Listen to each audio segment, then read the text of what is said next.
Hi YouTube, XtremeTrainz here. So this review we're going to be taking a look at some more Thomas Wood merchandise, and this time we're looking at the Sodor Bridge expansion pack, which is something which, again, didn't think I was going to pick up, but I saw it on an awesome special and I was like, you know what, this could be an interesting review. And after my switches and curves experience, I was kind of excited. Thought maybe, you know, not all Thomas Wood stuff is totally garbage. So let's find out what actually happened in this review. Let's do it.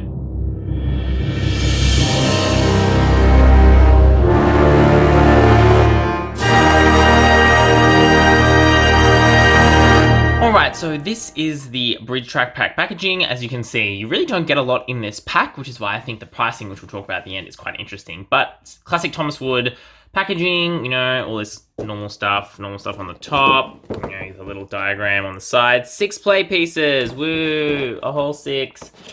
You come around to the back, and you can see we've got the little Thomas there, but Thomas engine not included. So this is obviously from the pre-painted era. You can see here, if we just come into the normal view, because it's a bit hard to read, you can see this is what it says. I'm going to pause and read it again. It's a little bit weird. You can text to Thomas and Friends Wood Track and Train Sets, and there is all the stuff you can get this year. Woo, yes, woo, things, stuff, amazing, cool. Let's open it up. All right, so these are literally the contents of that big box. You get 2 of the old mate stupid plastic adapters, like important but dumb, they're made of plastic. You get 2 pieces of the riser track, which in a similar way to all Thomas Wood stuff has nothing on the bottom, so it's not reversible like the old ones used to be, and it just is like this. And again, it's quite steep and quite a bit smaller than the old riser pieces too, from my memory, but I can't quite remember that one. So you get 2 pieces of that, and then you get 2 of these bridge portions, which are exactly the same. So let's take a look at these a bit closer. You can see you've got Sodor, we've got a track piece on the top there, a little bit of wood stuff on the bottom. That's nice, I guess. But then, yeah, as you can see, the rest of this bridge is all plastic. So the way it goes together is pretty simple. You just kind of slot them together. There's no right or wrong way. They just kind of go whichever way you want. Although, as you can see, there are screws on one side and not on the other side. So if you want to have all the screws together, I suppose you should put it together that way. Obviously, this is now having the screws on this side, but that's fine. And then we just really easily slot in, as you can see, I'm doing in the corner of the frames here, this section of track, and boom, that is our little bridge section. As you can see, if we could take this off, you can also just do it like a single bit, although it is a bit kind of sus in how it goes together. And what I mean by that is it doesn't give me a lot of faith that this is how the connection looks. Let's just change, yeah, see? Like, look at that connection. There's this massive gap.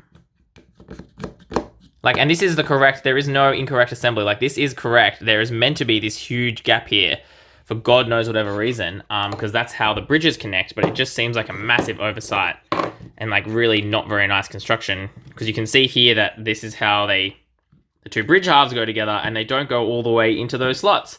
So I don't understand why they did this. Why would you not just make them full size? You can see it's falling apart, but why didn't they make these full-size pieces? I really don't know, but it just goes to show the quality of Thomas Wood products. So let's put this back together again. I pulled it apart for the purposes of showing you how these connections are a bit dodgy. And let's do a quick test of whether or not Thomas can go up the hill. Let's see, shall we? Let us see. So we'll grab my Thomas Wood Thomas from here.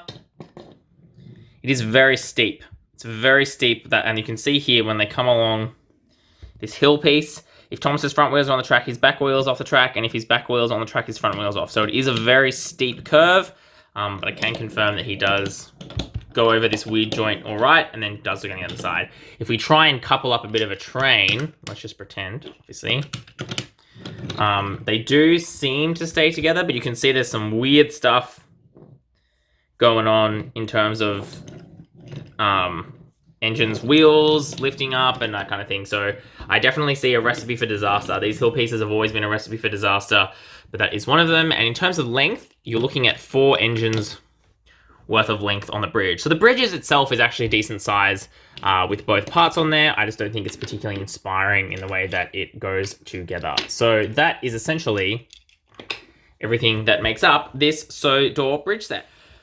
Alright, so with that in mind, what do I think about this Odor Bridge set? I think this is a fine expansion pack. I don't think it's particularly exciting, and the construction of it is not super good, but it does what it says on the tin, which is it gives you a bridge that you can play under, and I am interested to say, or pleased to say, I suppose, that it is high enough so that if you build a track underneath, as you can see here, you will be able to fit your trains underneath. So that is good to see that you can actually use this to create some levels on your Thomas & Friends layout.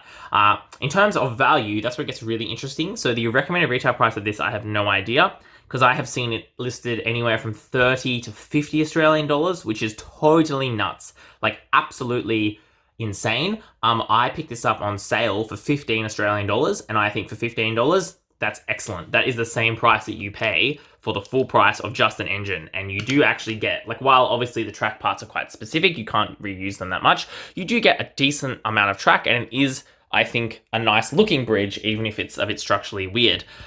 So for me, $15 is amazing. I think the maximum you should want to be paying for this is about $20, $25, because that way you could buy 2 or 3 and you could make some really, really nice bridges on your layout. So I think, again, it seems to be that the original prices of this Thomas Wood stuff was just ridiculous, but at the reduced prices that it seems to be on now, whether or not that's because Mattel has realized it's too expensive or shops are just desperately trying to sell it, I don't know. But yeah, for the $15 that you're paying for it now, I think it is much better, and it's definitely something which has a lot more value and I think is a lot more interesting. So yeah, that's my thoughts on this Thomas Bridge pack. Again, hopefully it'll be included in my Thomas Wood videos when I eventually get around to making them. But otherwise, let me know your thoughts, and I will see you next time. That's all we've got time for. This is XtremeTrainz.